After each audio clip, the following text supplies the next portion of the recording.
Hey everyone, welcome back to On the Roll with Matt. I'm glad you're here.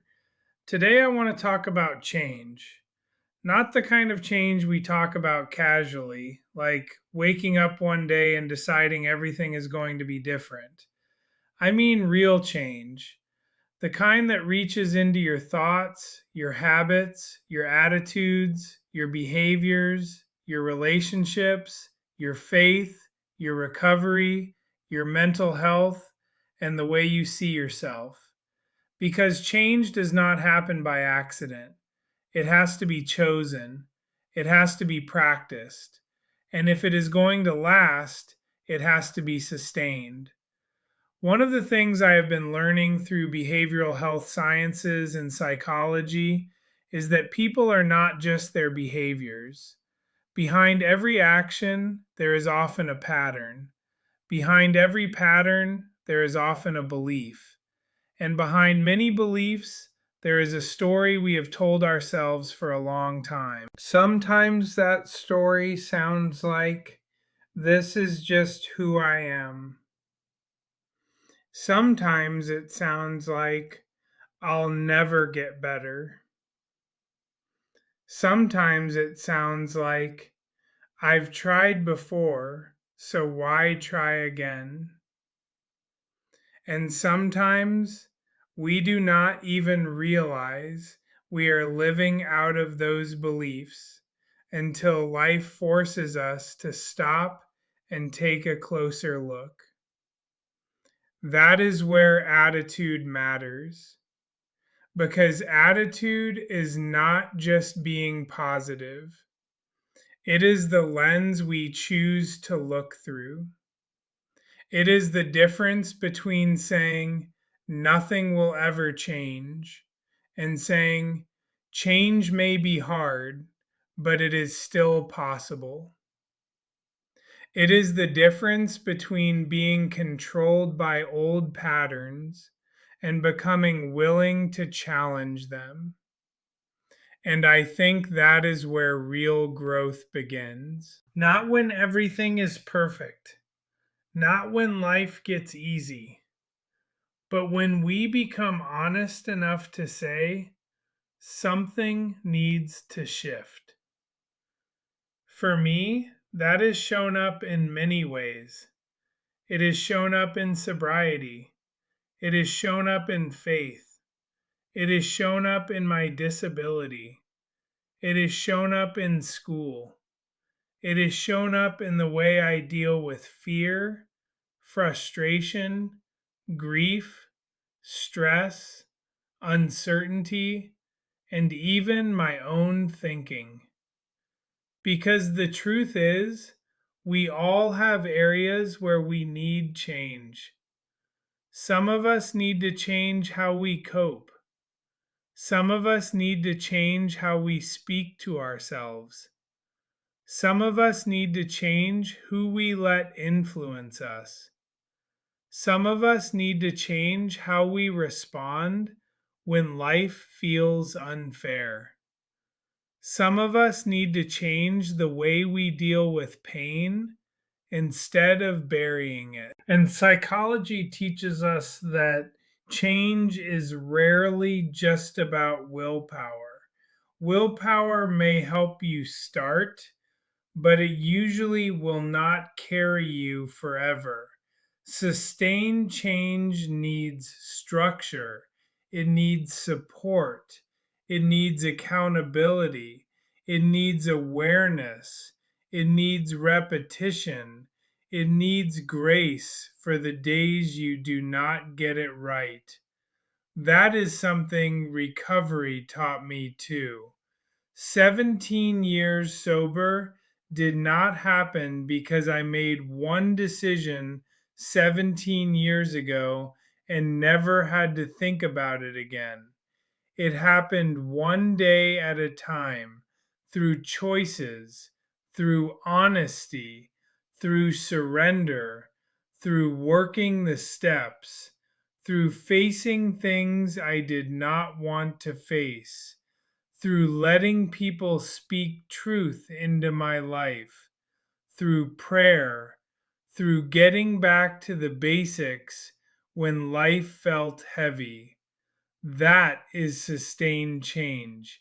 It is not glamorous, it is daily, it is intentional, it is sometimes painful, but it is freeing.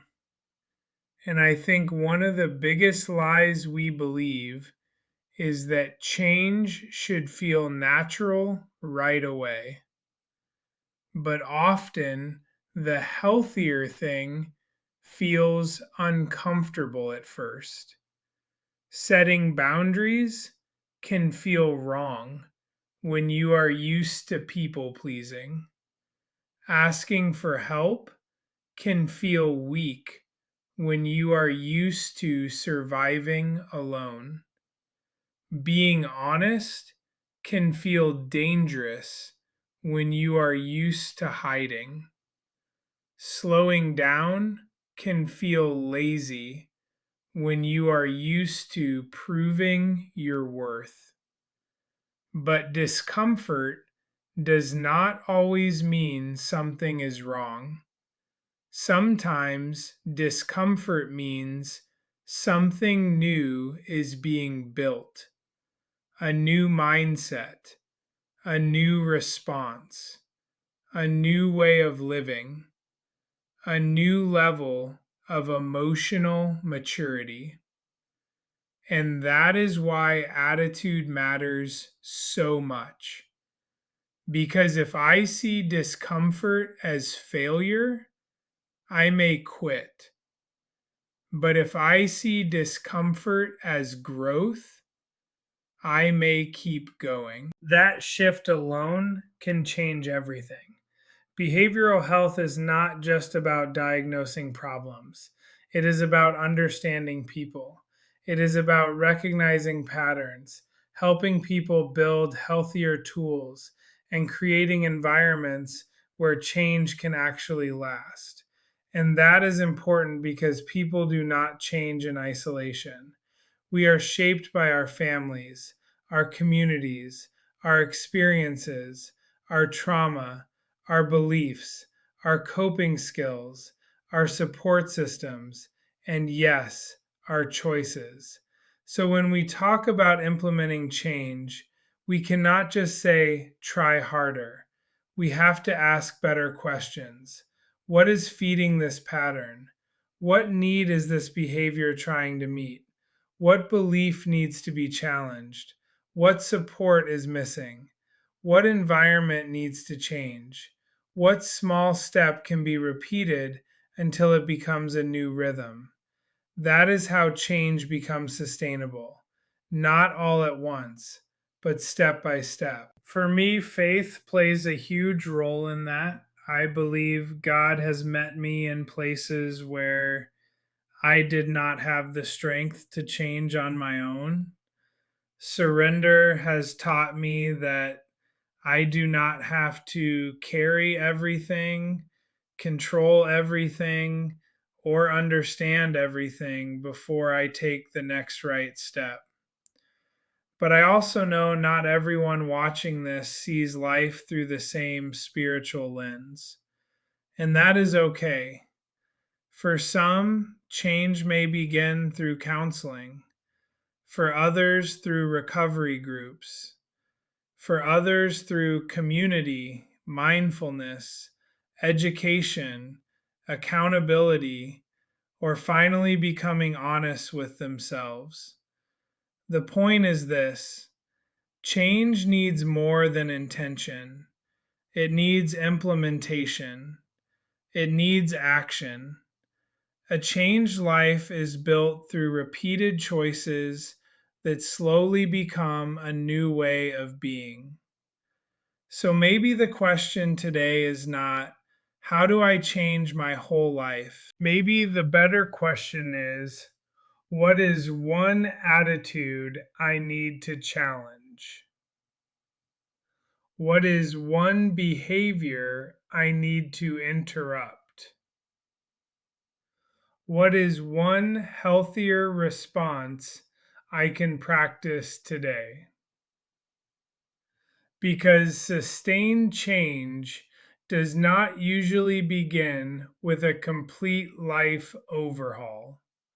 Sometimes it begins with one honest moment, one different choice, one conversation, one prayer, one boundary, one apology, one phone call, one decision to not go back to the thing that kept you stuck. And over time, those small choices begin to shape something bigger: a healthier mind, a stronger spirit, a steadier life, a more grounded version of yourself. So, wherever you are today, I want to remind you, you are not stuck just because you have patterns. You are not hopeless just because change is hard. You are not failing just because growth takes time.